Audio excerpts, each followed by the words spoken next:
En autre jour de divorce, mon ex-mari s'est précipité à l'hôpital pour l'accouchement de sa jeune maîtresse. Juste après la naissance du bébé, le docteur a dit « Félicitations, c'est un garçon. Mais la couleur de peau du bébé. Félicitations.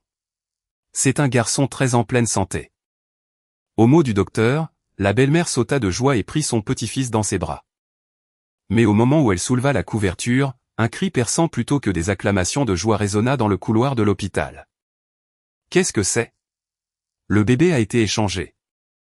Le bébé, avec une peau riche et sombre et des cheveux crépus, ne ressemblait absolument à personne dans la lignée pâle de la famille Leclerc.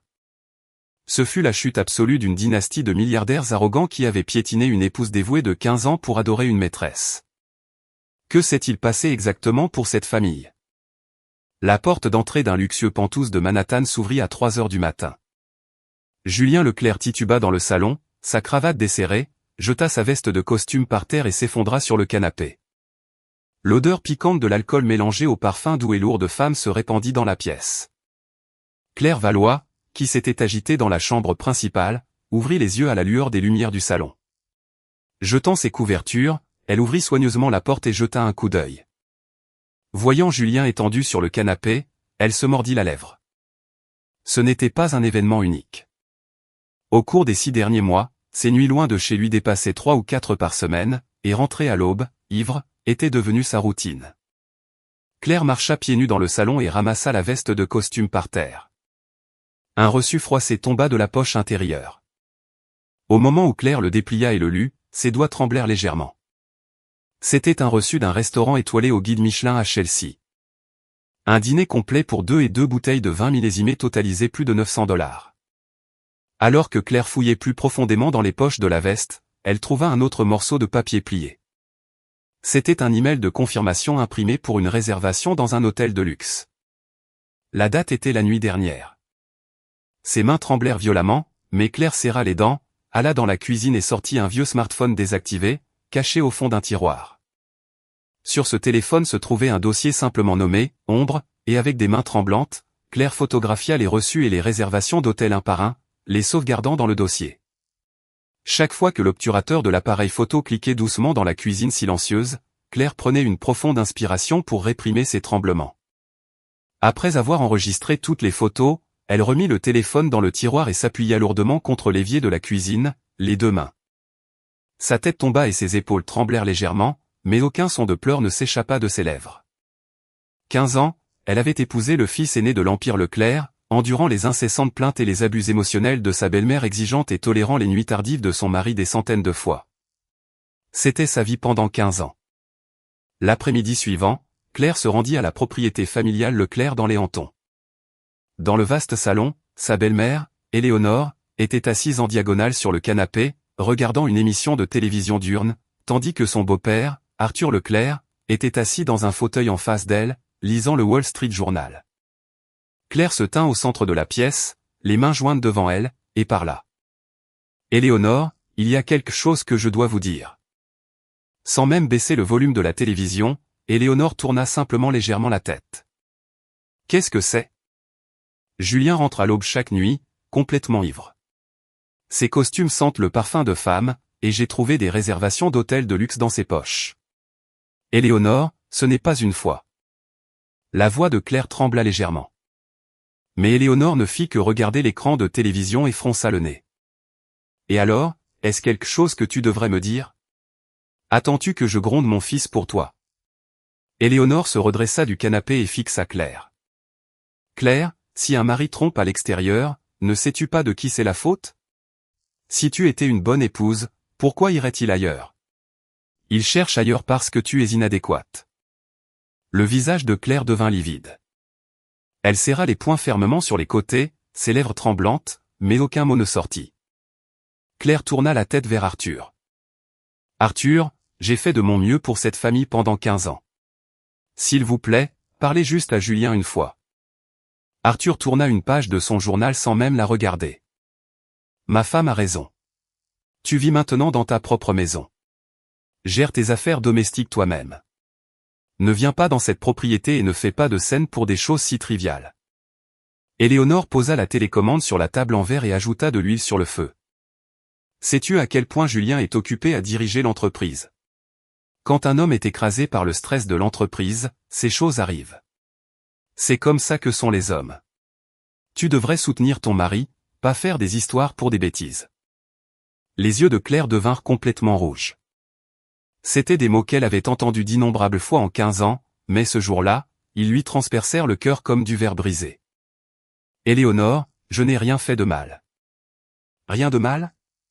C'est exactement pourquoi ton mari refuse de rentrer à la maison. Assez. Sors. Tu ne fais qu'augmenter ma tension artérielle. Éléonore agita la main d'un geste dédaigneux, chassant Claire. Juste au moment où Claire baissa la tête pour quitter le salon, les portes d'entrée s'ouvrirent et Maëlys, 12 ans, entra, vêtue de son uniforme d'école privée. Ayant appris que sa mère rendait visite à ses grands-parents, Maëlys s'était précipitée dès la fin de ses cours. Maëlys sentit instantanément l'atmosphère glaciale dans la pièce. Voyant sa grand-mère fixer sa mère, Maëlys serra fermement les bretelles de son sac à dos et se plaqua juste derrière Claire. Éléonore ne baissa pas la voix même après avoir vu Maëlys. Maëlys, quand tu seras grande, tu ne devras jamais vivre comme ta mère. Tu dois bien traiter ton mari. Tu comprends? Le petit corps de Maëlys trembla de manière incontrôlable, elle se mordit la lèvre. Elle attrapa le bras de sa mère des deux mains. Claire passa un bras autour des épaules de Maëlys et marcha vers l'entrée, tandis que des larmes silencieuses coulaient sur le visage de Maëlys. Cette nuit-là, dans la chambre de Maëlys aux pentouses, Claire remonta les couvertures jusqu'au menton de Maëlys et regarda le visage endormi de sa fille pendant longtemps.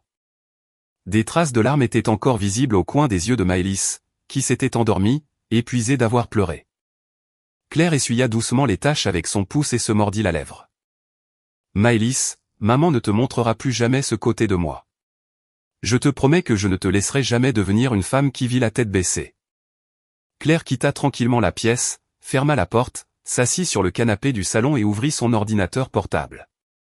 À 1 heure du matin, les yeux de Claire brillèrent d'une résolution absolue dans l'obscurité alors qu'elle tapait « Consultation avocat de divorce de premier plan » dans la barre de recherche. 3 jours plus tard, Claire entra dans un cabinet d'avocats haut de gamme à Midtown Manhattan. Elle portait des lunettes de soleil et un chapeau baissé. Prenant l'ascenseur jusqu'au 7e étage, elle ouvrit la porte d'une salle de consultation. Harriet Duval, une avocate de divorce de renom et ancienne colocataire de Claire à l'université, se leva pour la saluer. « Claire, cela fait bien trop longtemps. Asseyez-vous, s'il vous plaît. » Harriet lui tendit un verre d'eau et s'assit en face d'elle.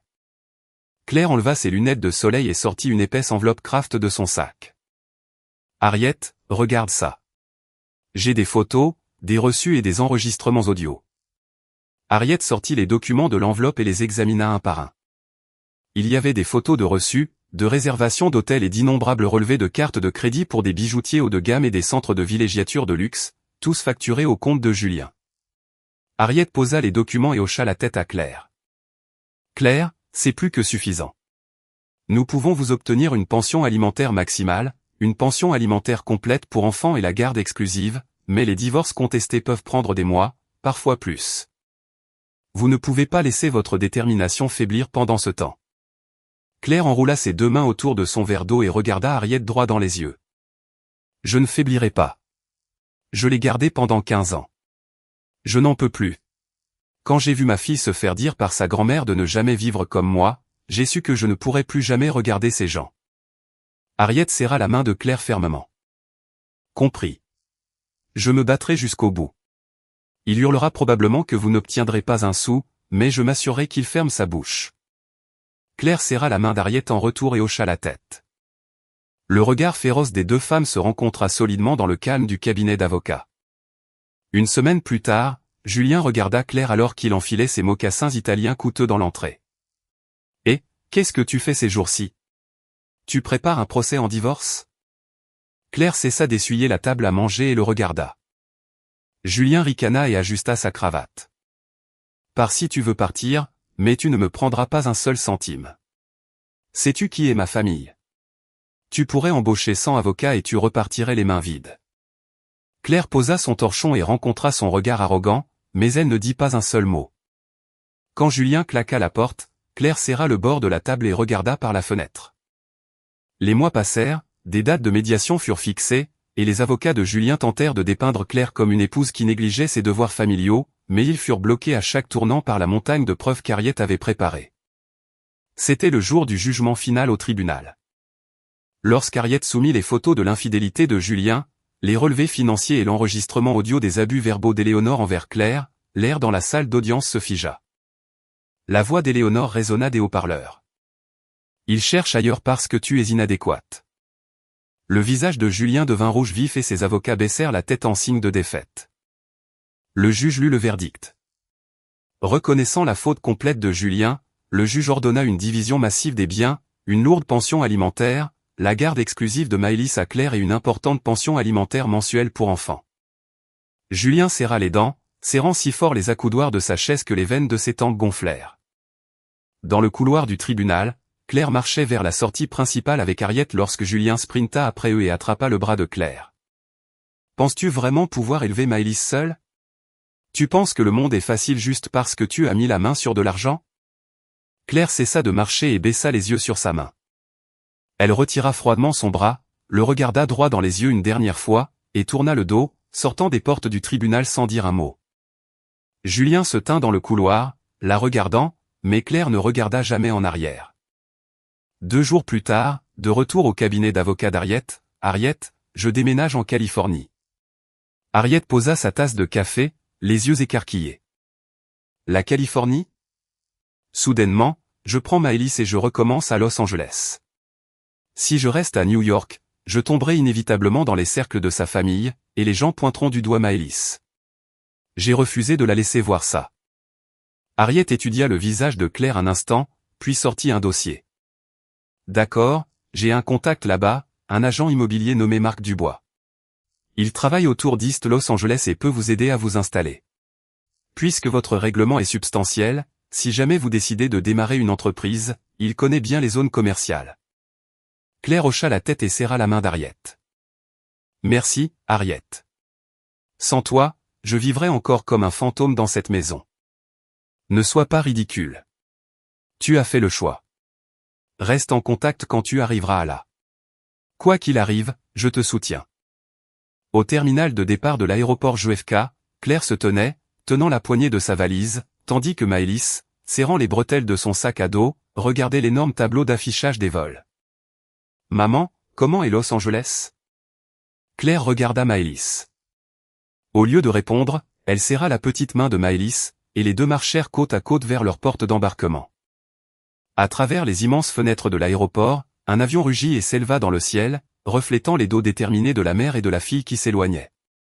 À cet instant précis, dans une maternité VIP d'un hôpital privé de Manhattan, Julien entra dans le hall, tenant un énorme bouquet de fleurs. Avec un visage excité, il appuya sur le bouton de l'ascenseur. Derrière lui, Arthur et Éléonore Leclerc entrèrent ensemble. Éléonore tenait le bras de son mari, un immense sourire sur le visage. « Arthur, nous allons enfin avoir un petit-fils. Notre Julien va avoir un garçon. » Arthur hocha la tête avec un sourire fier alors qu'il marchait dans le couloir. Dans la salle d'attente à l'extérieur de la salle d'accouchement, Julien tapait nerveusement du pied, les fleurs sur ses genoux. Éléonore était assise à côté de lui, déjà en train de jacasser avec enthousiasme sur la planification d'une somptueuse fête de baptême. 1 heure passa avant que les portes de la salle d'accouchement ne s'ouvrent. Le docteur baissa son masque et parla d'une voix joyeuse.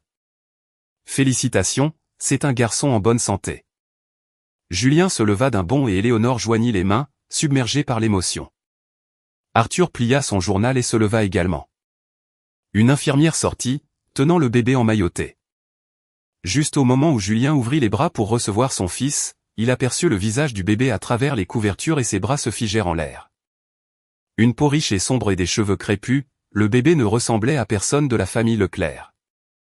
Éléonore jeta un coup d'œil par-dessus l'épaule de Julien, sa mâchoire tombante alors que toutes les couleurs s'échappaient de son visage. Arthur ajusta ses lunettes, regardant le bébé, et le journal lui glissa des mains, tombant sur le sol. Le cri d'Éléonore déchira le couloir de l'hôpital. « Qu'est-ce que c'est ? Qu'est-ce que c'est ?» Arthur s'approcha du docteur, élevant la voix. « À quel jeu jouez-vous ? Le bébé a été échangé. » Julien resta paralysé comme une statue de pierre devant l'infirmière tenant le bébé, incapable de prononcer un seul mot.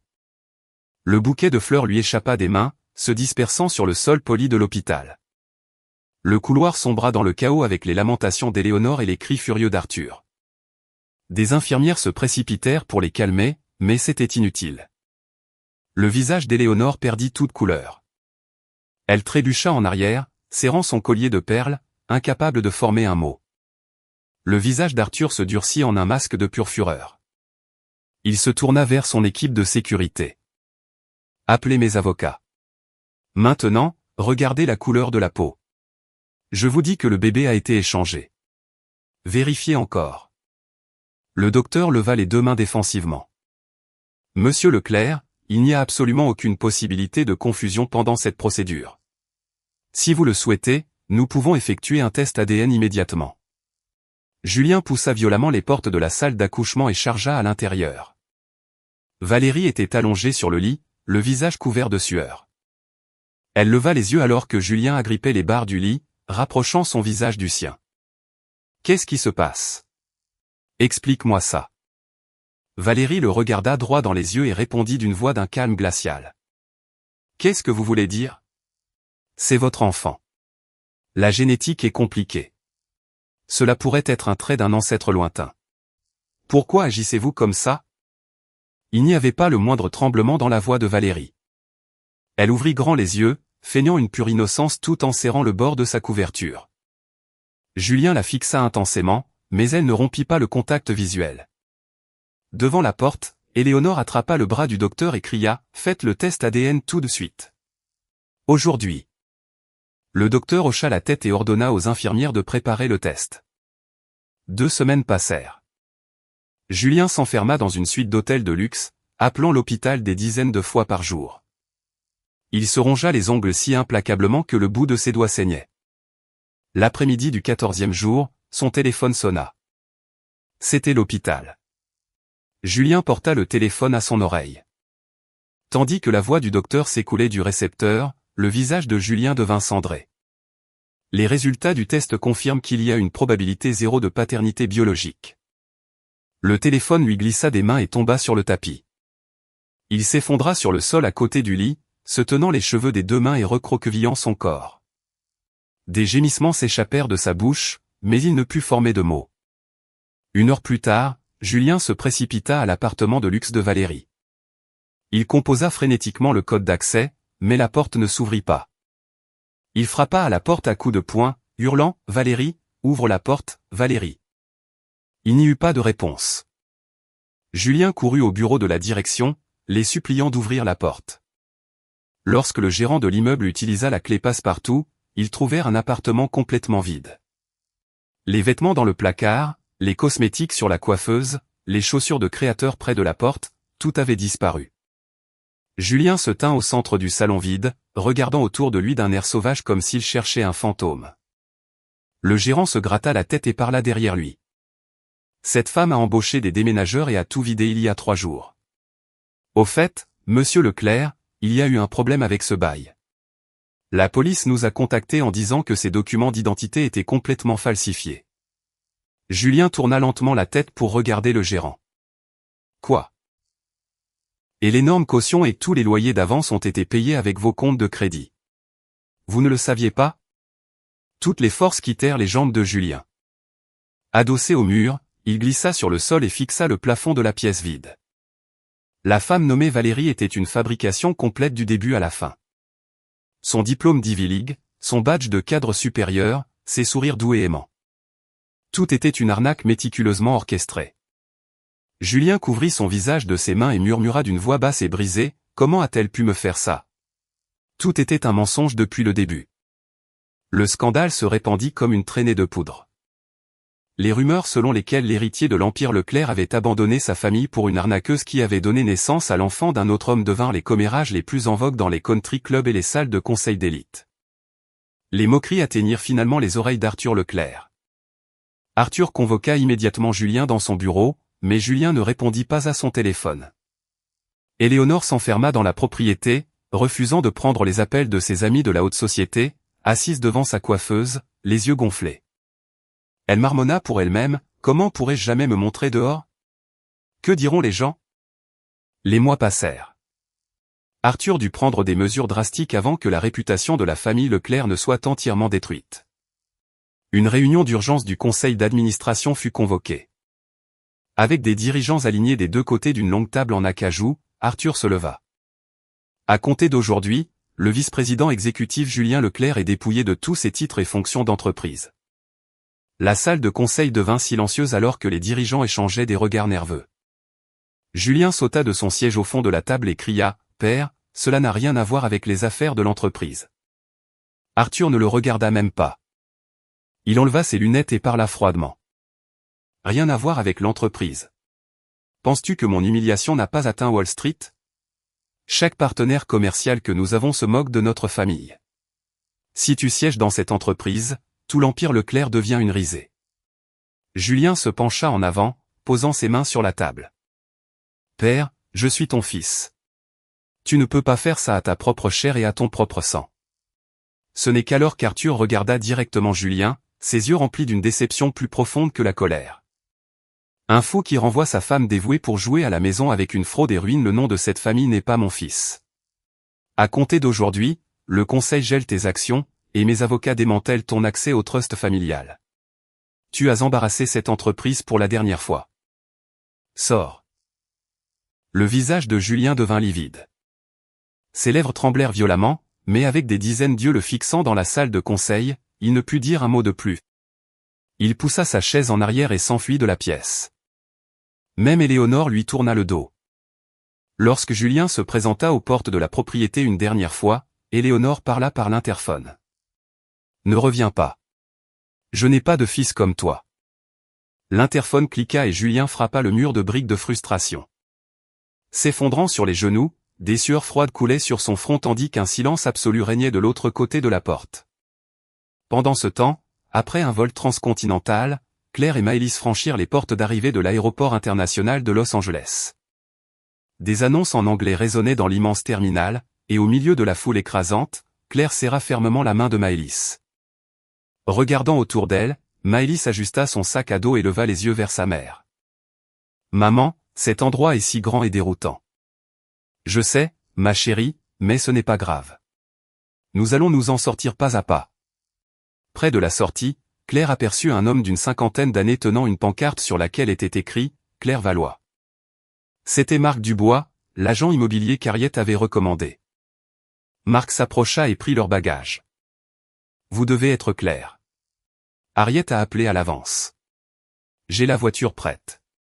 Suivez-moi. » Après 30 minutes de route dans la berline délabrée de Marc, elles arrivèrent à un immeuble d'appartements délabré à la périphérie d'East Los Angeles. La peinture écaillée recouvrait les murs extérieurs. Un escalier de secours rouillé s'accrochait aux côtés, et des mauvaises herbes poussaient à travers l'asphalte fissuré du parking. Marc déverrouilla la porte d'un petit studio au bout du couloir du 2e étage. Au moment où la porte s'ouvrit, un éclair de consternation traversa le visage de Claire. L'espace était à peine une fraction de leur ancien salon de Manhattan. Il contenait un seul matelas usé, une petite kitchenette et une salle de bain exiguë. Le papier peint se décollait dans les coins, et par la fenêtre, elle pouvait voir les bennes à ordures de l'allée. Maëlys regarda autour de la pièce et posa son sac à dos sur le sol. « Maman, allons-nous vivre ici ?» Claire lissa les cheveux de Maëlys et força la voix la plus joyeuse qu'elle put. « Juste pour un petit moment. Maman nous déménagera bientôt dans un bel endroit. » Après le départ de Marc, Claire déballa leurs couvertures et les posa côte à côte sur le sol. Donnant le seul matelas à Maëlys, Claire s'assit par terre et sortit un chéquier et une petite calculatrice de son sac à main. Elle vérifia méticuleusement le solde de sa pension alimentaire et de sa pension pour enfants, calculant le loyer, l'épicerie et les futures dépenses scolaires de Maëlys. Ses doigts s'arrêtèrent à plusieurs reprises sur les boutons de la calculatrice, et elle se mordit la lèvre en réentrant les chiffres, la dure réalité de leur budget serré s'imposant. Le lendemain matin, Claire emmena Maëlys au bureau du district scolaire local. Assise au bureau d'inscription, l'employé demanda rapidement des formulaires numériques de preuve de résidence, des dossiers de vaccination et des téléchargements PDF. Claire, ayant passé 15 ans complètement isolée des tâches bureaucratiques et numériques modernes, ne comprenait pas le jargon technique. Son visage devint complètement rouge de panique. Maëlys tira doucement le bras de sa mère et parla doucement. « Maman, je peux le faire. Maëlys, 12 ans, s'approcha avec confiance du kiosque numérique, navigua dans le portail complexe du district et répondit efficacement aux questions de l'employé, soumettant les documents numériques. L'employé hocha la tête, satisfaite, et leur tendit le calendrier final. Claire passa son bras autour des épaules de Maëlys et baissa la tête. La réalité que sa jeune fille devait prendre les choses en main pour elle brisa le cœur de Claire. Après avoir assuré l'inscription de Maëlys à l'école, Claire marcha bloc après bloc à la recherche de travail. Elle entra dans un pressing et demanda un emploi, mais le propriétaire la regarda de haut en bas et secoua la tête. « Avez-vous de l'expérience en pressage commercial ? » ? Désolé, nous n'embauchons que des personnes expérimentées. Un dépanneur et un salon de manucure donnèrent les mêmes réponses. Épuisée après avoir marché toute la journée, Claire s'effondra sur un banc d'arrêt de bus. Reposant ses mains sur ses genoux, ses épaules tremblèrent légèrement tandis que les phares des voitures qui passaient illuminaient son visage. Finalement, Claire trouva son premier emploi comme plongeuse et aide-cuisinière dans un restaurant Tex-Mex très fréquenté et gras. Pendant 12 heures par jour, elle frottait des casseroles lourdement brûlées et des assiettes grasses dans de l'eau bouillante. Lorsque Claire rentra tard ce soir-là et se lava les mains dans l'évier, sa peau rouge, gercée et boursouflée lui piqua douloureusement sous l'eau courante. Elle regarda ses mains abîmées pendant longtemps avant de lever les yeux vers l'horaire scolaire de Maëlys affiché sur le réfrigérateur. Tard ce soir-là, le devoir de maths de Maëlys était sur la table à manger. Il était couvert d'encre rouge marquant les mauvaises réponses. Et dans le coin, Maëlys avait écrit en petits caractères au crayon « Maman, je suis désolée. Je ferai plus d'efforts. » Claire prit la feuille de test des deux mains et lut les mots. Ses mains tremblèrent. Elle trébucha vers l'évier de la cuisine et en serra fermement les bords. Ses épaules se soulevèrent alors qu'un sanglot profond et douloureux montait dans sa gorge. Mais elle se mordit fort la lèvre pour ne pas faire de bruit. Une seule larme tomba dans le lavabo en acier inoxydable. Après être restée là longtemps, Claire remarqua une mince lueur de lumière provenant de la chambre de Maëlys. Elle s'approcha discrètement et jeta un coup d'œil par la fente de la porte. Maëlys, portant des écouteurs, se tenait devant son ordinateur portable. Un clip musical d'une immense pop star américaine jouait à l'écran, et Maëlys reproduisait parfaitement la chorégraphie intense au centre de sa petite chambre. Chaque fois que Maëlys bougeait au rythme, une expression radieuse que Claire n'avait jamais vue pendant la journée s'épanouissait sur le visage de sa fille. Ses yeux pétillaient, son sourire s'élargissait et une énergie brute émanait de son petit corps. Claire regarda à travers la porte, se mordant la lèvre. Après avoir regardé sa fille danser pendant longtemps, elle ferma doucement la porte et s'éloigna. Le lendemain matin à 6 heures, Claire réveilla Maëlys. « Maëlys, réveille-toi. À partir d'aujourd'hui, toi et moi allons étudier tes matières scolaires ensemble. » Maëlys se frotta les yeux et s'assit à table. Claire s'assit en face d'elle, ouvrant les manuels. Toutes deux lurent tour à tour des passages et résolurent des problèmes, leur voix résonnant dans le petit studio. Chaque fois que Claire prononçait mal un nom historique ou avait du mal avec un concept d'algèbre, Maëlys riait et Claire riait avec elle. Le dimanche soir, Claire assista à un cours gratuit de réseautage communautaire et de gestion d'entreprise dans un centre communautaire local. La salle de classe du sous-sol était remplie de personnes essayant de redémarrer leur vie. Et l'instructrice, une femme âgée nommée Marthe, commença la séance en présentant les bases de la finance des petites entreprises. Marthe regarda Claire et sourit chaleureusement. C'est toujours le plus difficile au début, mais cette tempête passera. Ne vous inquiétez pas, allez-y étape par étape. Claire serra fermement son stylo, prenant des notes frénétiques et hochant la tête. Après le cours, Sarah Durand, une femme sympathique d'une quarantaine d'années, s'approcha de Claire. « Vous êtes nouvelle ici ? Je suis dans le même groupe. Je suis Sarah. » Claire lui serra poliment la main. « Je suis Claire. Je viens d'emménager ici avec ma fille. » Sarah jeta un coup d'œil aux mains sévèrement gercées de Claire et plissa les yeux avec sympathie. « Où travaillez-vous ? » Je fais la plonge dans un restaurant Tex-Mex. Sarah regarda Claire un instant, puis sortit un carnet, griffonna quelque chose et le lui tendit. Il y a un vieux restaurant classique de cuisine du sud à quelques quartiers d'ici appelé la cuisine de Béatrice. J'ai entendu dire qu'il cherchait désespérément de l'aide en cuisine. La propriétaire, Béatrice, est notoirement grincheuse, mais elle a bon cœur. Vous devriez aller la voir. Claire prit le papier des deux mains et leva les yeux vers Sarah. Merci. Vraiment, merci beaucoup. Le lendemain matin, avec le mot de Sarah dans sa poche, Claire entra dans une bande commerciale légèrement usée. Au rez-de-chaussée d'un vieil immeuble en briques, une enseigne peinte à la main disait « La cuisine de Béatrice ». À travers la porte vitrée, Claire pouvait voir une cuisine pleine de vapeur. Avec des mains tremblantes, Claire poussa la porte. Une femme d'environ 60 ans, portant un tablier taché de graisse, remuait une énorme marmite de gumbo. C'était Béatrice B. Moreau.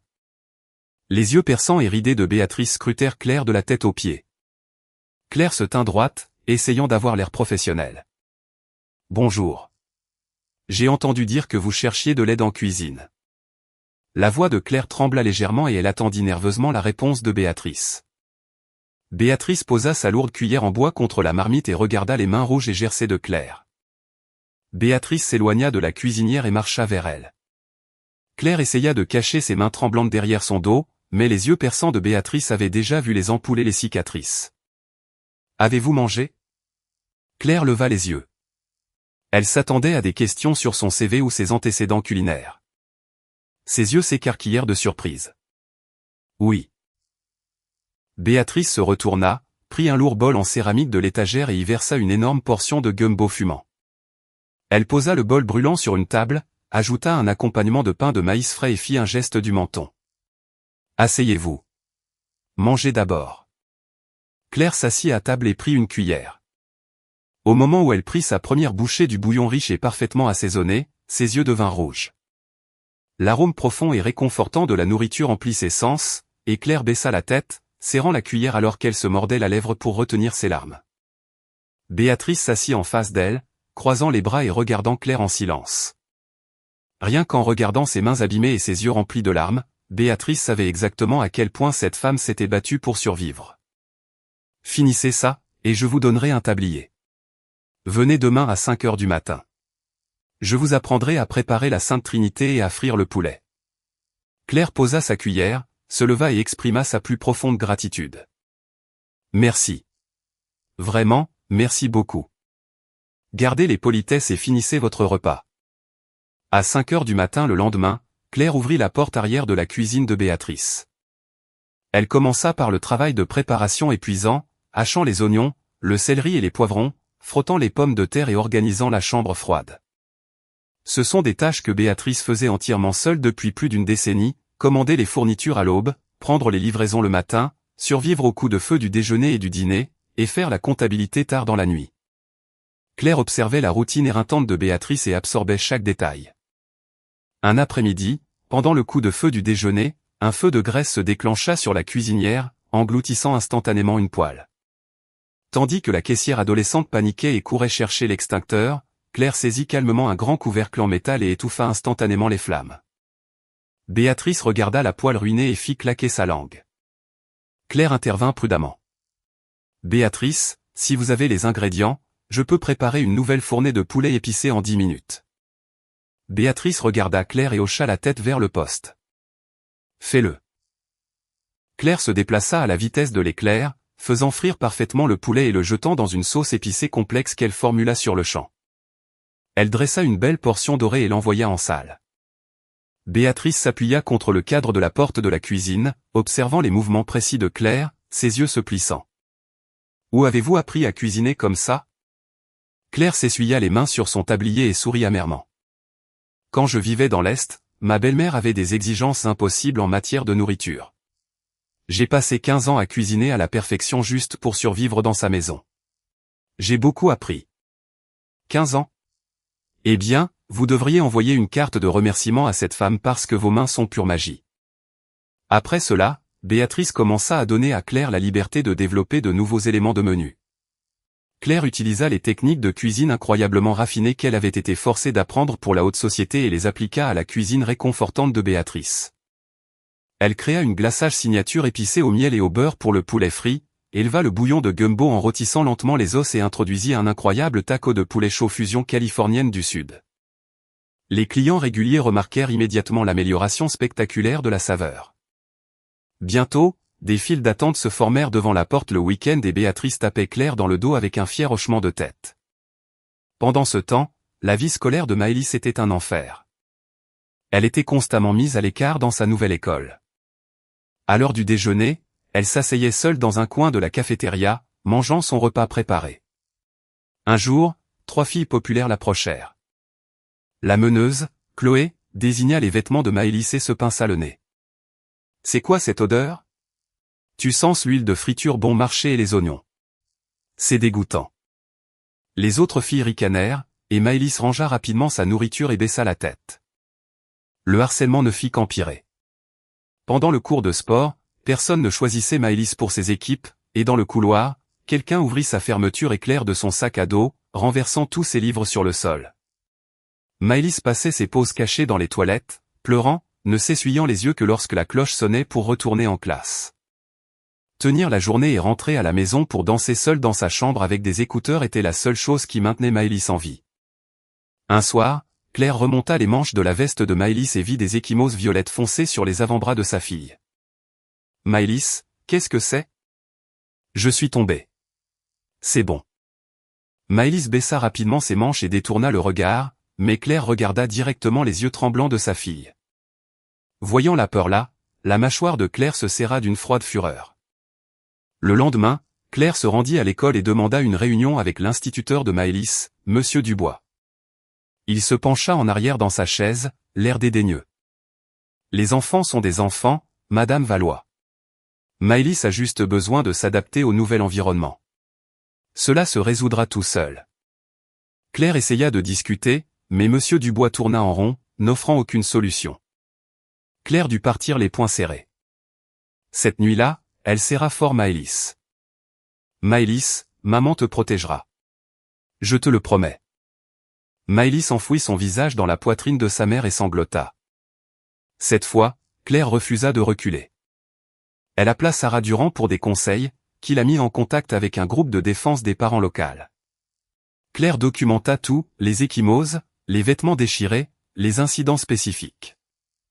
Armée de preuves, elle se rendit directement au bureau du directeur, contournant l'enseignant dédaigneux, plaçant les photos des ecchymoses sur le bureau du directeur. Claire le regarda droit dans les yeux.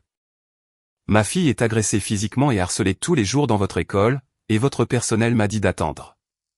Si vous n'engagez pas immédiatement des mesures disciplinaires sévères, j'apporte ces photos au conseil scolaire, à la police et à la chaîne d'information locale. » Le directeur regarda les preuves, son visage pâlit.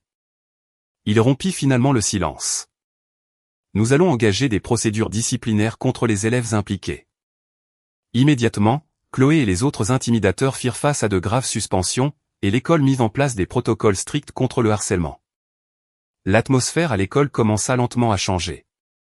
À peu près à la même époque, Maëlys apporta quelques-uns des célèbres sliders de poulet fusion de Claire à l'école. Une fille nommée Lily s'assit à côté d'elle et demanda à en goûter un. Ses yeux s'écarquillèrent d'étonnement au goût. Et bientôt, Maëlys partageait son déjeuner avec un groupe d'amis, un sourire éclatant retrouvant son visage. Pendant ce temps, à la cuisine de Béatrice, le menu fusion épicé de Claire était devenu légendaire dans la ville. Les blogueurs culinaires et les critiques locaux en raffolaient. Des files d'attente s'étiraient sur le pâté de maison chaque week-end. Béatrice se tenait près de la porte de la cuisine, observant le flux incessant de clients, et marmonna, voir des files comme ça à mon âge. Un dimanche soir, après le départ du dernier client et alors que Claire essuyait les tables, Béatrice détacha son tablier et s'approcha lentement. Claire ? Oui, Béatrice. Béatrice plia sa serviette et regarda autour du restaurant. Les murs décolorés, les tables en bois éraflées, la cuisine où elle avait passé des décennies de sa vie. Elle embrassa tout cela du regard. J'approche des 70 ans maintenant. J'ai besoin de quelqu'un pour reprendre cet endroit, et la seule personne en qui j'ai confiance est vous. Claire arrêta d'essuyer la table. Ses lèvres tremblèrent alors qu'elle regardait Béatrice sous les lumières tamisées du restaurant. Béatrice, comment pourrais-je gérer un restaurant ? Je ne suis pas qualifiée.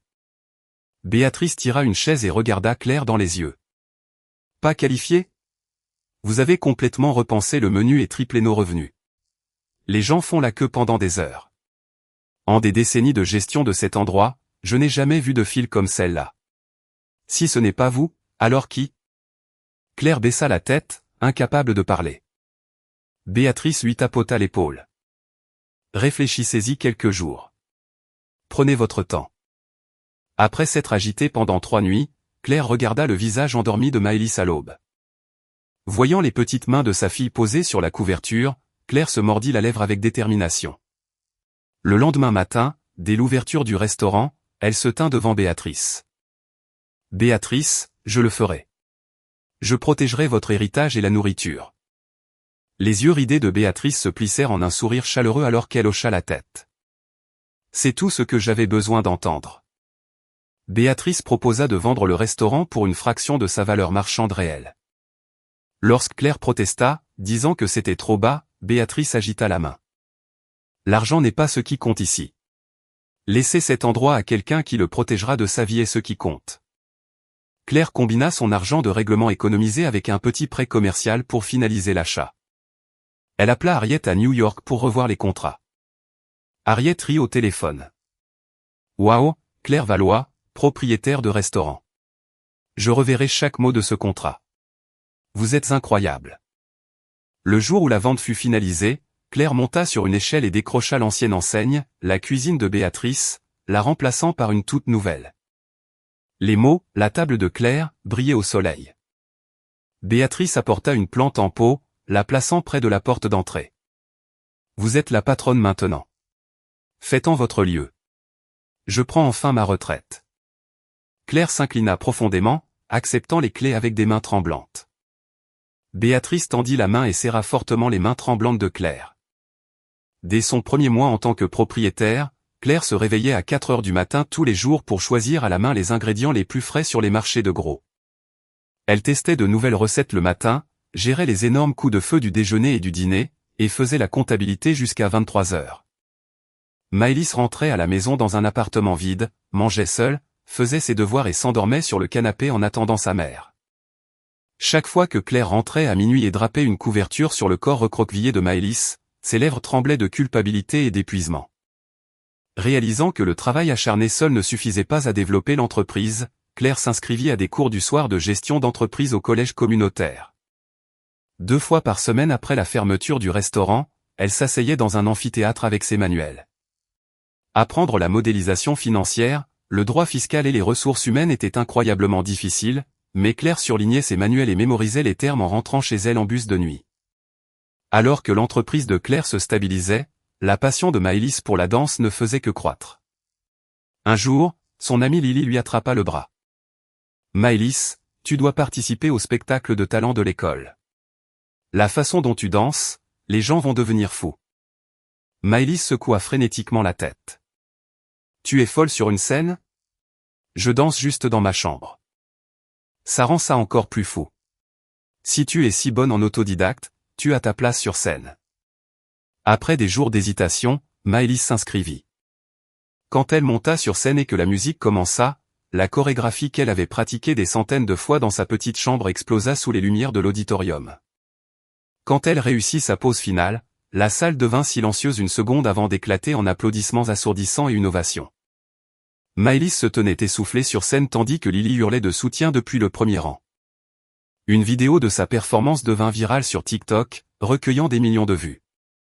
Des rumeurs se répandirent rapidement selon lesquelles elle était la fille de la célèbre propriétaire de la table de Claire à Los Angeles. La vidéo incroyablement virale attira l'attention de Léo Bernard, directeur de casting et AR senior chez Apex Records, un label de musique mondiale majeur. Léo s'envola pour Los Angeles, regarda Maëlys se produire lors d'un spectacle de jeunes local, et les aborda immédiatement en coulisses. Lui tendant sa carte de visite, il dit « Bonjour, je suis Léo Bernard d'Apex Records. J'ai vu Maëlys danser et je veux l'inviter à une audition officielle pour un nouveau projet. » Les yeux de Maëlys s'écarquillèrent et Claire prit la carte avec prudence, étudiant le visage de Léo. Cette nuit-là, Maëlys posa la carte sur la table à manger. « Maman, je veux auditionner. » Claire secoua la tête. « L'école passe en premier. Tu pourras y penser après avoir obtenu ton diplôme. » « Maman, j'ai survécu en dansant seule dans ma chambre quand nous n'avions rien.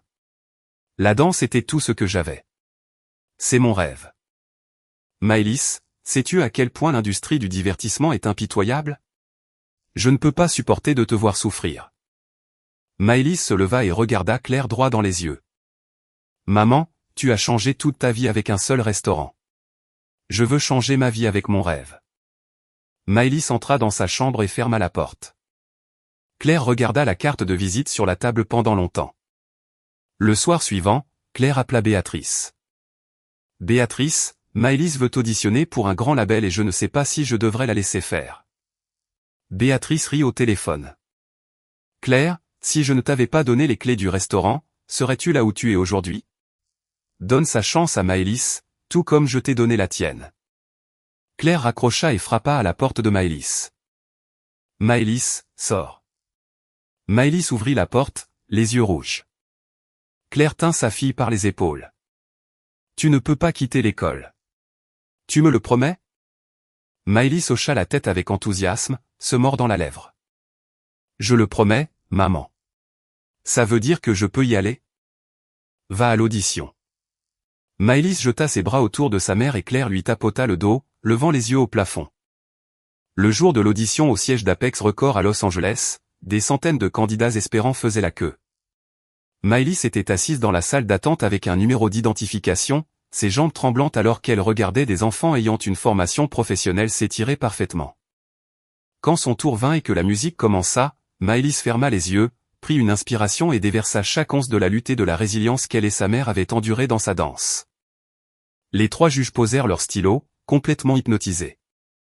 Quand elle eut terminé, un bref silence plana dans la pièce avant que les juges n'éclatent en applaudissements. Une semaine plus tard, le téléphone sonna. C'était une acceptation finale. Maëlys courut directement au restaurant, traversant les portes de la cuisine pour embrasser Claire. Le personnel applaudit et Claire serra sa fille au milieu de la cuisine, riant tandis que les larmes coulaient sur son visage. Les années passèrent et, la table de Claire, se développa en une franchise locale appréciée. 1 an et demi après le début de l'entraînement rigoureux de Maëlys, Apex Records annonça un projet de groupe pop mondial massif. Âgée de 17 ans, Maëlys fut sélectionnée comme chanteuse principale et chorégraphe principale d'un nouveau groupe de filles féroces nommé Aura. Pour préparer leur premier album, Maëlys dut s'envoler pour Miami pour une série intense de sessions en studio et de formation aux médias avec des producteurs de premier ordre. Claire était occupée à gérer 2 restaurants maintenant et ne put l'accompagner. Claire dut envoyer sa fille adolescente seule à travers le pays. À la porte d'embarquement de l'aéroport, Maëlys se retourna avec ses bagages. « Maman, je reviendrai. Ne t'inquiète pas. » Claire encadra les joues de Maëlys de ses mains. « Assure-toi de bien manger et appelle-moi dès que tu te sens malade. » Maëlys fit un signe de la main en traversant la sécurité et Claire resta figée, regardant jusqu'à ce que sa fille disparaisse dans la foule. Ses yeux brûlaient, mais elle refusa d'essuyer ses larmes. À Miami, l'entraînement fut brutal. Le plus grand obstacle pour Maëlys était le style vocal. Bien qu'elle soit une excellente chanteuse, les producteurs de haut niveau exigeaient une perfection absolue dans l'expression émotionnelle. Le producteur vocal secoua la tête dans la cabine. Maëlys, ce verset a besoin d'une désespoir brute. Tu as l'air trop répété. Recommence. 10 fois, 20 fois, le producteur continuait de secouer la tête.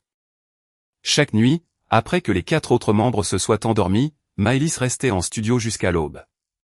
La 10e nuit, sa voix se cassa complètement et elle baissa la tête devant le microphone. Des larmes coulèrent alors qu'elle s'effondrait sur le sol du studio, enfouissant son visage et ses genoux. Juste à ce moment, son téléphone vibra. C'était un appel vidéo de Claire. Maëlys répondit avec des mains tremblantes et vit Claire dans la cuisine du restaurant, portant son tablier. Claire vit les yeux gonflés de Maëlys et fit une pause avant de parler. « Tu as pleuré, ma chérie. »« Maman, je n'y arrive pas. Je ne suis pas assez bonne. Peu importe mes efforts, je n'arrive pas à bien faire. » Claire regarda l'écran et parla lentement et fermement. « Maëlys, te souviens-tu quand nous sommes arrivés à Los Angeles? Nous n'avions pas d'argent, pas de contact, et j'étais terrifié par toute la paperasse scolaire. Tu as dû intervenir et le faire pour moi. Nous pensions que nous ne pourrions pas survivre, n'est-ce pas? Mais nous l'avons fait. » Maëlys essuya ses larmes du revers de la main et hocha la tête. « Mes mains saignaient à force de faire la vaisselle, et je ne comprenais pas la moitié de mes cours de commerce. Mais maintenant, je gère 2 restaurants. Rien n'est impossible, Maëlys. Cela prend juste du temps. » Maëlys renifla et serra fermement son téléphone. « Maman, je vais essayer encore. C'est ma fille. Maëlys raccrocha, se leva du sol et retourna au microphone. Ses yeux étaient gonflés, mais sa mâchoire était serrée d'une détermination absolue. Le camp d'entraînement de 2 mois se termina. Le clip musical des débuts d'Aura fut filmé à Miami et à Los Angeles. Pour le segment de Los Angeles, Maëlys dansa dans les mêmes rues d'East Los Angeles où elle et sa mère avaient vécu pour la première fois. Lorsque la caméra balaya par-dessus son épaule, l'enseigne néon de la table de Claire était magnifiquement floue en arrière-plan. À sa sortie, le clip musical atteignit 30 millions de vues en 24 heures. La chorégraphie solo de Maëlys devint incroyablement virale sur TikTok, la transformant en une sensation mondiale du jour au lendemain. À Los Angeles, Claire se tenait dans le restaurant, regardant le clip musical diffusé sur le téléviseur à écran plat, entourée d'un personnel en liesse. Claire pleurait silencieusement. Son téléphone sonna. C'était Béatrice. Claire, elle l'a fait. Je la regarde à la télé en ce moment. Claire rit à travers ses larmes, sa voix tremblante. Oui, Béatrice. Aura l'a vraiment fait. La popularité d'Aura était astronomique. Elles ont réservé des tournées de stades à travers les Amériques et l'Europe, et Maëlys a gagné des millions de followers. Les contrats de marque affluaient. Dans une grande interview de magazine, une journaliste a demandé à Maëlys quelle était son inspiration. Ma force est ma mère. La voir construire un empire de restaurants à partir de rien après notre déménagement à Los Angeles a été la plus grande leçon de ma vie. Parce qu'elle n'a jamais abandonné, je savais que je ne pourrais jamais abandonner. L'interview est devenue virale et ABC News a approché Claire pour filmer un documentaire en prime time sur leur parcours. Devant les caméras, Claire a parlé calmement. J'ai traversé un terrible divorce et j'ai déménagé à travers le pays avec ma fille. Nous n'avions rien. J'ai commencé par faire la plonge, j'ai rencontré une merveilleuse mentor et j'ai bâti cette entreprise. Il n'y a pas de secret. Je n'ai juste jamais abandonné. Après la diffusion, la table de Claire a explosé. Les demandes de franchise ont afflué et Claire, travaillant avec un cabinet de conseil en gestion de premier ordre, a étendu la marque à 10 grandes villes, dont New York, Chicago et San Francisco. Pendant ce temps, à New York, Julien avait tout perdu. Les restes de son fonds fiduciaire avaient été joués et bu. Expulsé d'un motel bon marché, il errait dans les rues glaciales de New York, faisant finalement la queue à la soupe populaire d'un refuge pour sans-abri pendant une violente tempête hivernale. Vêtu d'une veste sale et déchirée, les joues de Julien étaient gercées par le vent glacial. Il s'assit dans un coin avec un plateau de nourriture en polystyrène et leva les yeux. Sur une télévision poussiéreuse accrochée au mur, un présentateur de nouvelles vantait l'histoire inspirante du duo mère-fille américain. L'écran montrait Claire souriant avec confiance dans sa vaste cuisine industrielle, suivie de Maëlys brillant de mille feux sur une scène de stade. La cuillère en plastique glissa des doigts de Julien. Il fixa l'écran, la mâchoire tombante, complètement sans voix tandis que la télévision diffusait l'interview de Maëlys. Ma force est ma mère. Julien commença à trembler. Des larmes montèrent à ses yeux et coulèrent sur son visage sale. Une vieille bénévole assise à proximité le regarda. Monsieur, pourquoi pleurez-vous? La nourriture n'est pas bonne? Julien essaya de parler, mais seul un gémissement pathétique s'échappa. Une larme tomba dans sa purée de pommes de terre froide. Il s'essuya le visage avec sa manche sale et se détourna, enfouissant son visage dans ses mains et haussant les épaules tandis que la voix de Maëlys résonnait dans le triste refuge. La première grande tournée d'Aura a commencé. C'était au Crypto.com Arena de Los Angeles, bondé de 20 000 fans. Claire était assise au centre de la section VIP avec le personnel de son restaurant, et à côté d'elle se trouvait Béatrice, emmitouflée dans un manteau chaud. Lorsque les lumières de la scène ont éclaté et que les rugissements de la foule ont secoué le bâtiment, Maëlys a parfaitement atteint sa première marque. Les mains de Claire se sont serrées dans son giron. Au milieu du concert, Maëlys a tenu le microphone et a regardé la foule. Ce soir est spécial. Ma mère est ici. Maëlys a fait un signe de la main vers la section de Claire et les écrans géants du stade ont diffusé le visage de Claire. 20 000 personnes se sont levées et ont applaudi. Claire a couvert son visage de ses deux mains, ses épaules tremblantes, tandis que Béatrice essuyait ses yeux ridés avec un mouchoir. La tournée a été un triomphe. Mais soudain, des rumeurs malveillantes ont fait surface en ligne. Des trolls anonymes, découvrant le documentaire d'ABC, ont commencé à déformer le récit. Ils ont affirmé que Claire était une croqueuse de diamants amers qui avait volé des milliards lors d'un divorce, acheté l'entrée de Maëlys chez Apex Records et fabriqué leur histoire de la misère à la richesse. Les commentaires haineux ont inondé les réseaux sociaux de Maëlys. Assise dans sa loge avant un spectacle, les mains de Maëlys tremblaient alors qu'elle faisait défiler les commentaires venimeux. Elle a acheté sa carrière avec l'argent de son père. Un commentaire disait: Lily, sa camarade de groupe, lui a arraché le téléphone. Maëlys, arrête. Pourquoi lis-tu ces ordures? Je sais que je ne devrais pas, mais je n'arrive pas à arrêter de regarder. Les yeux de Maëlys étaient rouges et gonflés. Lily a posé la tête de Maëlys sur son épaule. Pleure maintenant si tu en as besoin, mais ne pleure pas sur scène. Laisse la musique parler. Mais le stress a brisé Maëlys. Elle a fait des erreurs de chorégraphie, a arrêté de manger et a souffert de grave insomnie. En entendant cela, Claire a immédiatement confié les opérations quotidiennes à son COO et a pris un vol de nuit pour Miami, où le groupe était basé. Lorsque Claire a ouvert la porte de l'appartement de Maëlys, elle a trouvé sa fille recroquevillée dans son lit, l'air fragile, avec de sombres cernes sous les yeux. Claire s'est assise sur le bord du lit et a serré Maëlys dans ses bras sans un mot. Maëlys a sangloté violemment sur la poitrine de sa mère, et Claire lui a juste caressé le dos pendant longtemps. Claire est allée dans la cuisine et a préparé le plat d'enfance préféré de Maëlys du restaurant. Mange. Nous mangeons d'abord, ensuite nous parlons. Alors que Maëlys prenait une bouchée de la nourriture chaude, des larmes ont éclaboussé son assiette. Claire a immédiatement programmé une réunion avec l'équipe juridique d'Apex Records et a appelé Harriet à New York. Harriet, pouvons-nous poursuivre les personnes qui propagent ces rumeurs diffamatoires? La voix d'Harriet était glaciale. Absolument. Je coordonnerai avec les avocats du label. Nous avons juste besoin des traces IP. Ensemble, elles ont lancé un énorme procès en diffamation. Simultanément, le label a publié une déclaration officielle rédigée par Claire elle-même. J'ai appris à ma fille à vivre fièrement et honnêtement. Je vous demande de juger par vous-même si notre survie est quelque chose dont il faut avoir honte. Le vent a tourné instantanément. Le soutien a afflué.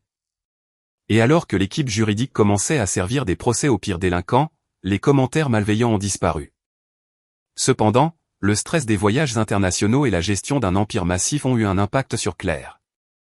Alors qu'elle marchait dans un couloir du label, la vision de Claire s'est brouillée.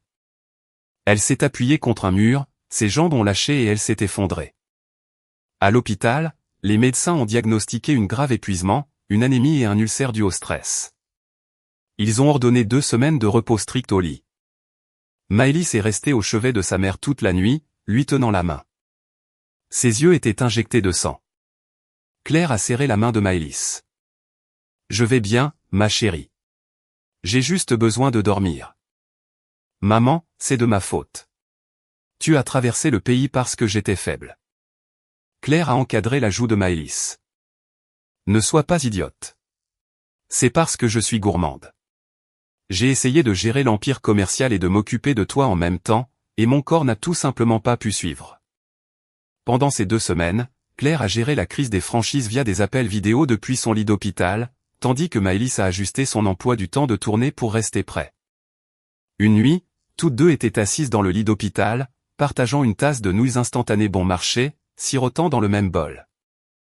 Maëlys a ri. Maman, tu te souviens quand nous sommes arrivés à Los Angeles?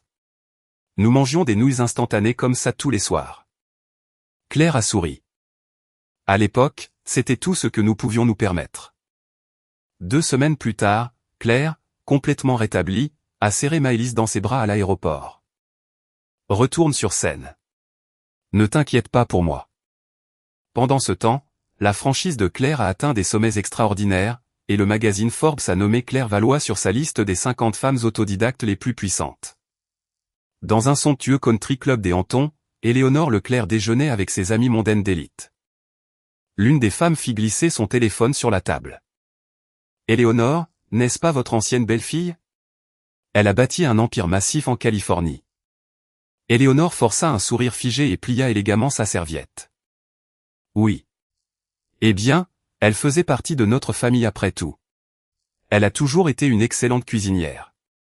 Je lui ai tout appris de la haute cuisine. L'ami plissa les yeux et prit une gorgée de son martini. Vous lui avez appris? D'après ce que j'ai entendu, vous l'avez jeté à la rue. Le visage d'Éléonore devint cramoisi. Elle saisit son sac à main de créateur et se leva brusquement. J'ai un autre engagement. Je dois y aller. Alors qu'elle s'éloignait, l'ami cria, une belle-mère ne peut se vanter que si elle traite bien sa famille.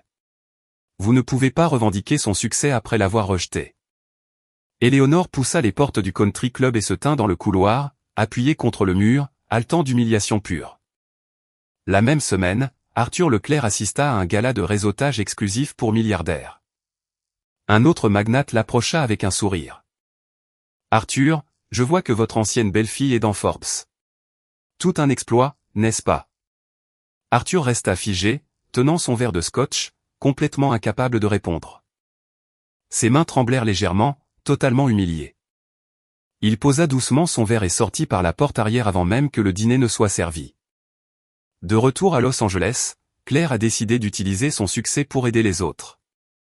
Elle a créé une fondation à but non lucratif pour fournir des prêts de démarrage à taux zéro et une éducation commerciale aux mères célibataires et aux femmes issues de minorités.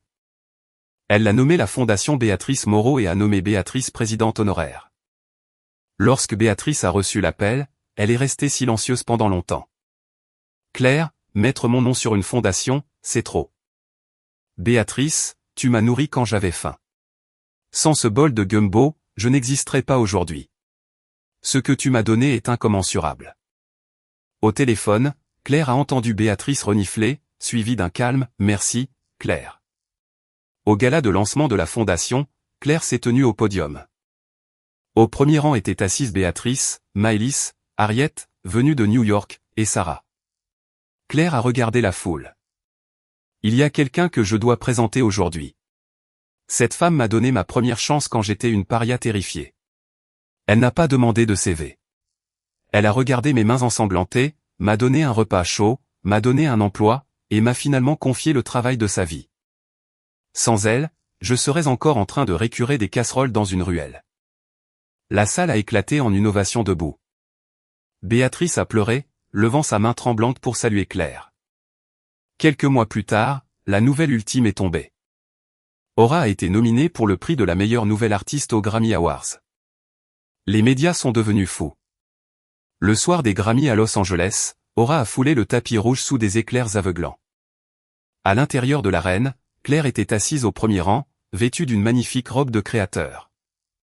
Lorsque le présentateur a ouvert l'enveloppe et annoncé « Aura », Maëlys et ses camarades de groupe ont bondi. Montant sur scène, Maëlys a tenu le gramophone doré. Elle a remercié le label, les fans et ses membres. Puis elle s'est arrêtée et a regardé directement Claire au premier rang. Des larmes ont rempli les yeux de Maëlys, et sa voix s'est brisée. Et ma mère, elle a pris une fille terrifiée de 12 ans et a tout recommencé avec absolument rien. Elle a fait la plonge. Elle a construit un restaurant. Et elle n'a jamais abandonné parce qu'elle a refusé de se rendre. Je suis là aujourd'hui. Merci, maman. La caméra a coupé sur Claire, qui tenait ses mains sur sa poitrine, pleurant ouvertement tandis que l'ensemble du Crypto.com Arena se levait pour une ovation. Un an plus tard, la gigantesque tournée mondiale d'Aura s'est terminée par un concert à guichet fermé au Madison Square Garden à New York. Claire est revenue dans la ville qu'elle avait fui 8 ans auparavant. L'après-midi précédant le concert, alors que Claire marchait dans le hall de son hôtel de luxe avec un agent de sécurité, une silhouette en haillons s'est interposée. Il portait un manteau sale, des baskets usées et une barbe hirsute et emmêlée. C'était Julien. Claire, laisse-moi voir Maëlys. Juste une fois, s'il te plaît. La sécurité l'a immédiatement intercepté, le repoussant. Julien a attrapé les bras du garde, hurlant hystériquement. Je suis son père. C'est ma fille. Les gens dans le hall ont regardé, mais personne n'a reconnu l'héritier milliardaire autrefois arrogant dans ce pitoyable vagabond. Claire s'est arrêtée. Elle a lentement tourné la tête et a regardé Julien. Les joues creuses, les lèvres gercées, les yeux injectés de sang désespéré. Pendant une fraction de seconde, les yeux de Claire ont brillé de pitié. Mais elle a rapidement serré la mâchoire, a détourné la tête et s'est dirigée vers les ascenseurs sans dire un seul mot. Julien s'est effondré sur le sol de marbre alors que la sécurité le poussait. Il a regardé la silhouette élégante de Claire disparaître derrière les portes de l'ascenseur, la bouche ouverte dans un gémissement silencieux. Dans le hall, un écran promotionnel géant diffusait une brillante publicité lumineuse pour le concert de Maëlys au MSG, créant un contraste brutal avec l'homme ruiné qui sanglotait sur le sol.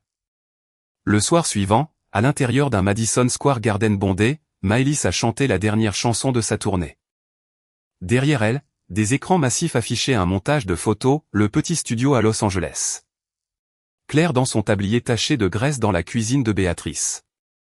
Le spectacle de talent du collège de Maëlys. La première scène. À chaque photo, la foule rugissait plus fort. Claire était assise dans la section VIP, le visage couvert de larmes, souriant plus brillamment que jamais. Lorsque la chanson s'est terminée, Maëlys s'est inclinée profondément vers la section de sa mère. Une fois le stade vidé, Claire s'est assise seule dans l'arène silencieuse, fixant la scène vide. Elle s'est souvenue du jour, 8 ans auparavant à l'aéroport, quand la petite Maëlys lui avait demandé « Maman, comment est Los Angeles ?» En regardant l'immense salle où sa fille venait de conquérir le monde, Claire a souri doucement et s'est murmuré « C'était un endroit comme celui-ci, Maëlys. » Claire s'est levée et est sortie. Au-delà des portes, l'étincelante ligne d'horizon de New York l'attendait, et Claire est entrée dans l'air frais de la nuit avec la même force inébranlable qu'elle avait le jour de son départ. Claire Valois n'avait absolument rien. Elle a plongé ses mains dans de l'eau de vaisselle bouillante pour survivre au jour le jour, mais elle n'a jamais abandonné. Elle a silencieusement fait le travail qui lui était confié, s'est accrochée fermement aux bonnes personnes qui l'ont aidée, et a montré à sa fille, par ses propres actions, comment vivre avec fierté. Ceux qui trompent les autres et volent ce qui ne leur appartient pas finissent par tout perdre. Mais ceux qui travaillent honnêtement verront finalement leurs efforts fleurir. Le monde est peut-être lent, mais il paie toujours ses dettes.